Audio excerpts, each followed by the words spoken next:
Hello everyone and welcome to the session. Today's session is based on Expressio Unius Exclusio Alterius, एक और Latin मैगजीम जो ये कहती है कि अगर कोई चीज़ एक्सप्रेसली बता दी गई है किसी एक्ट में तो इसका मतलब ये है कि जो नहीं बताया गया वो आप इंक्लूड नहीं करोगे। एग्जाम्पल समझिए, दो एग्जाम्पल दूंगी एकदम क्लियर हो जाए।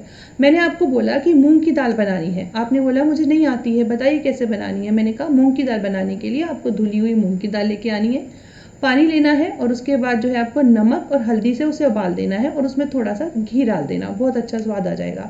जब मैंने आपको इस तरह से बता दिया है तो इसका मतलब आपको सिर्फ यही इस्तेमाल करना है। मैंने आपको अगर ऐसे बोला होता कि नमक, मिर्च, हल्दी और मसाले जो आपको डालने हो तो और मसाले में तो मसाले की तो बहुत बड़ी कैटेगरी है, आप कुछ भी डालेंगे, लेकिन मैंने जो है आपको एक्सप्रेसली बता दिया कि ये डालनी है और ऐसे बनानी है। तो इसका मतलब अगर मैंने एक्सप्रेस कर दिया है किसी चीज़ को तो इसका मतलब मैंने जो एक्सप्रेस नहीं करा वो आपने उसमें इंक्लूड नहीं करना।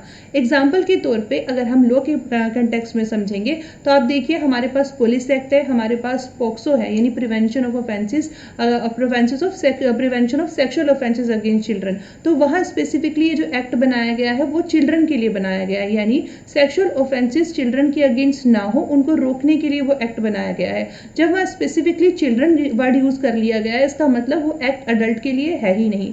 इसी तरीके से अगर हमने पुलिस एक्ट बनाया है तो स्पेसिफिकली वो पुलिस के लिए ही है, किसी और अथॉरिटी के लिए वो है ही नहीं। इसी तरीके से अगर हमने कॉन्ट्रैक्ट एक्ट की बात करी तो वो कॉन्ट्रैक्ट के लिए है, ऐसा नहीं कि हम उसमें जो है टोर्ट भी इंक्लूड कर देंगे। तो एक्सप्रेसियो यूनिस का मतलब अगर कोई चीज एक्सप्रेसली बताई गई है इसका मतलब जो चीज नहीं बताई है आप उसे इंक्लूड नहीं करेंगे। जैसे एग्जाम्पल के तौर पर मैं अगर आपको बोलूं कि ट्रक, बस, मोटरसाइकिल, स्कूटी, तो आप इसमें और भी चीज़ें जो कि ट्रांसपोर्टेशन होंगी रोड वो इंक्लूड कर सकती हैं, एंड अदर्स मैंने अगर बोला। लेकिन अगर मैंने बोला ट्रक एंड बस तो बस आप इतनी ही बातों को ध्यान रखेंगे और तीसरी चीज़ स्कूटी, बाइक, आप ये सब ऐड इसमें नहीं करने वाले हैं। यही होता है एक्सप्रेसियो यूनिस एक्सक्लूसिव अल्टेरस। तो जब एक प्रोविजन कोर्ट के पास इंटरप्रिटेशन के लिए आता है उसमें लेजिस्लेचर ने स्पेसिफिकली बताया है कि वो क्या कहना चाह रहे हैं, किन वर्ड्स को इंक्लूड करना चाहते हैं, तो जिनको उन्होंने नहीं बोला इंक्लूड करने के लिए उन्हें आप इंक्लूड नहीं करेंगे। जैसे section 378 IPC dishonestly word use करता है, फ्रॉडलेंटली इस्तेमाल नहीं करता है, तो हम डिसऑनेस्टली वर्ड से ही उसकी जो है इंटरप्रिटेशन निकालेंगे, फ्रॉडलेंटली वर्ड से इंटरप्रिटेशन नहीं निकालेंगे। तो यही चीज कहता है एक्सप्रेसियो यूनियस एक्सक्लूसिव अल्टेरस। जो चीज़ स्पेसिफिकली बताई गई है हमें वही चीज़ देखनी है, हमें जो चीज़ बताई नहीं गई उसके बारे में सोचना ही नहीं है। जब क्लियर चीज़ें हैं तो उसे हम यहाँ पर प्रॉब्लम ही नहीं आती इंटरप्रेट करने की। तो जो लैटिन मैक्सिम है तभी उसका काम शुरू होगा जबकि हमें प्रॉब्लम आती है इंटरप्रिटेशन में। मीनिंग क्लियर है, प्लेन है तो लिटरल मीनिंग दीजिए, जैसा है वैसा इंटरप्रेट कर दीजिए। तो इसका मतलब to express one is to exclude other, यानी अगर हमने कोई चीज एक्सप्रेसली मेंशन कर दी है तो इन दूसरे को हमने एक्सक्लूड कर दिया। एग्जाम्पल के तौर पे अगर आपके घर में शादी का इनविटेशन आता है उस पर लिखा होता है विद फैमिली, किसी भी आपके जो हेड ऑफ द फैमिली होंगे उनका नाम लिखा होगा और विद फैमिली।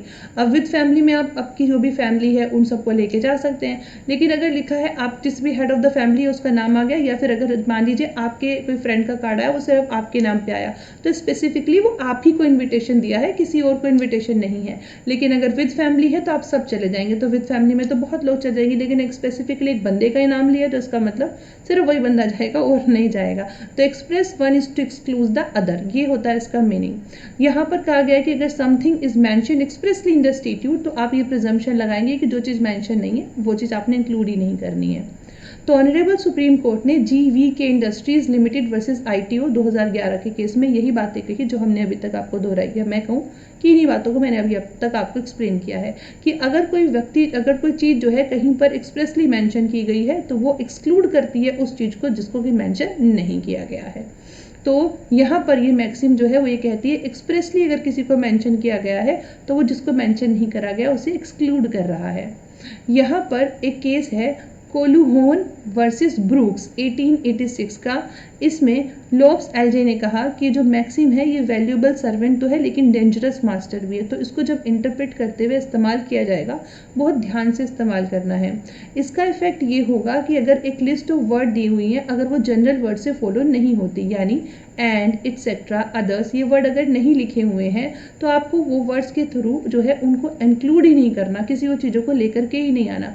अगर मैंने आपको बोल दिया होगा कि IPC evidence, criminal law, IPC evidence और सीआरपीसी इनका टेस्ट होगा, तो आप इन्हीं पे जो है फोकस करेंगे। अगर मैं कहूँ क्रिमिनल लॉ का टेस्ट होगा तो क्रिमिनल लॉ में बहुत सारे एक्ट आ जाते हैं, सिर्फ आईपीसी या सीआरपीसी नहीं आता, क्रिमिनल लॉ में और भी आते हैं। एनआई भी क्रिमिनल में आ जाता है और पोक्सो भी क्रिमिनल में है, पोश भी क्रिमिनल में है। तो क्रिमिनल लॉ तो बहुत सारी चीजें होगी, लेकिन मैंने स्पेसिफिकली बोला है आईपीसी, सीआरपीसी और evidence, so that is what, यही मीनिंग है एक्सप्रेसियो का, जो भी हमें पढ़ रहे हैं एक्सप्रेसियो यूनिस एस्ट एक्सक्लूसिव एल्टेरस का। तो ये अगर लिस्ट ऑफ वर्ड, अगर एक जनरल वर्ड, अदर्स, एटसेट्रा, ये सब होते हैं, इनसे अगर फॉलो नहीं होते हैं तो इसका मतलब आपको इफेक्ट जो है उसका बिल्कुल वैसा ही देना है जैसे कि उसमें जो मेंशन हुआ है लिस्ट में।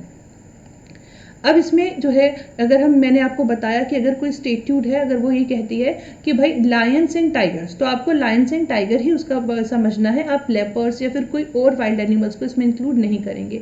ऐसे ही अगर कहीं लिखा है वीकेंड्स एंड पब्लिक हॉलीडेज, तो इसका मतलब अगर कोई और वीक डेज है उनको हम यहाँ पर इस्तेमाल नहीं करेंगे, या वीक डेज पे जो हम छुट्टियाँ कर रहे हैं वो इसमें इंक्लूड नहीं करने वाले हैं। तो general meaning expression of one thing का मेरे ख्याल से आपको समझ में आ गया हो, ये एक नेगेटिव इम्प्लीकेशन रूल है क्योंकि यहाँ पर एक्सक्लूड करने की बात हो रही है। कॉन्सिक्वेंटली अगर issue that is to be decided, ये है कि भाई स्पेसिफिकली नहीं है इसके पर्टिकुलर स्टेट्यूट में मेंशन, तो आप जबरदस्ती किसी भी चीज़ को ऐड नहीं करने वाले हैं। एक इंपॉर्टेंट केस है R versus secretary of state for the home department. इस केस में इलेजिटिमेट चाइल्ड के रिगार्डिंग यहाँ पर इशू चल रहा था। उसमें ये था कि जो इलेजिटिमेट चाइल्ड होता है उसमें इमिग्रेशन के टाइम पर जो राइट्स होते हैं वो मदर के होते हैं। तो स्पेसिफिकली उसमें लिखा हुआ था कि मदर के राइट है। जब स्पेसिफिकली मदर के राइट लिखे हुए हैं तो उसका मतलब यहाँ पर एक्सक्लूड हो रहा है फादर के राइट का मतलब ही नहीं आता। जैसे एग्जाम्पल के तौर पर हम अपने हिंदू लॉ की भी बात करते हैं, तो हिंदू लॉ में भी जो इलेजिटिमेट चाइल्ड होता है, इलेजिटिमेट चाइल्ड पे हक जो होता है पहला वो मदर का ही होता है ना, पहला हक जो होता है वो मदर का ही होता है। या अगर हम पैटर्निटी की बात करते हैं तो पैटर्निटी ही क्वेश्चन में आती है, मैटरनिटी कभी क्वेश्चन में नहीं आती है।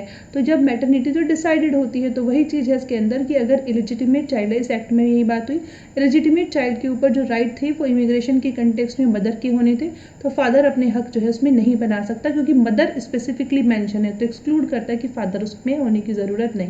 इसी तरीके से टेम्पेस्ट वर्सेस किलनर का केस था। यहाँ पर कोर्ट को डिसाइड करना था कि स्टैट्यूट्स ऑफ फ्रॉड्स 1677 का जो एक्ट है उसमें जो sale of stocks and share लिखा हुआ है क्या वो इस पर्टिकुलर एक्ट में आएंगे या नहीं। तो इस पर्टिकुलर एक्ट के अंदर सेल ऑफ गुड्स में वेयर्स एंड मर्चेंटाइज ये सारी चीज़ें लिखी हुई थी, sale of goods, wares and merchandise specifically लिखा हुआ था। तो इसका मतलब उन्होंने स्टॉक्स एंड शेयर्स को इंक्लूड ही नहीं करा, जब उन्होंने स्पेसिफिकली लिख दिया है कि भाई ये पर्टिकुलर एक्ट जो है that is required for the contract for the sale of goods, wares and merchandise.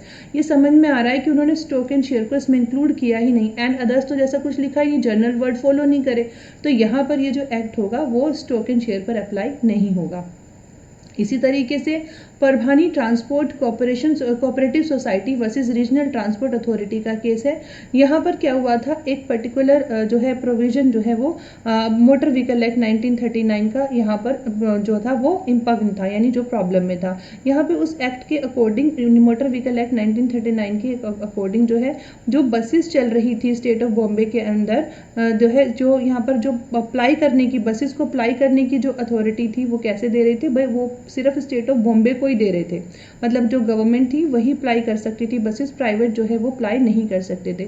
तो पैटिशनर ने कहा कि भाई जो अगर ये पर्टिकुलर एक्ट है, पर्टिकुलर प्रोविजन है, वो गवर्नमेंट को अगर बसेस चलाने के लिए परमिशन दे रहा है अंडर स्कीम, तो बसेस तो किसी और तरीके से रन हो ही नहीं सकती हैं। तो यहाँ पर मैक्सिम अप्लाई की गई यूनिस एक्सक्लूसिव अल्टेरियस को यहाँ पर कोट करने के लिए, क्योंकि साफ साफ लिखा है कि गवर्नमेंट को परमिशन लेनी है बस को अप्लाई करने के लिए। ऑनरेबल सुप्रीम कोर्ट ने इस एप्लीकेशन को डिसअलाउ कर दिया और कहा कि ये जो पर्टिकुलर प्रोविजन को आप बोल रहे हैं वो अनएम्बिगुइशियस है और यहाँ पर हम इसको जो है इस मैक्सिम को अप्लाई नहीं कर सकते। ऑनरेबल सुप्रीम कोर्ट ने कहा कि जब स्टेटरी लैंग्वेज प्लेन है, मीनिंग क्लियर है, तो आपको इसमें रूल को यहाँ पर ये वाला जो रूल है अपना एक्सप्रेसियो यूनिस, इसको अप्लाई करने की ज़रूरत है ही नहीं।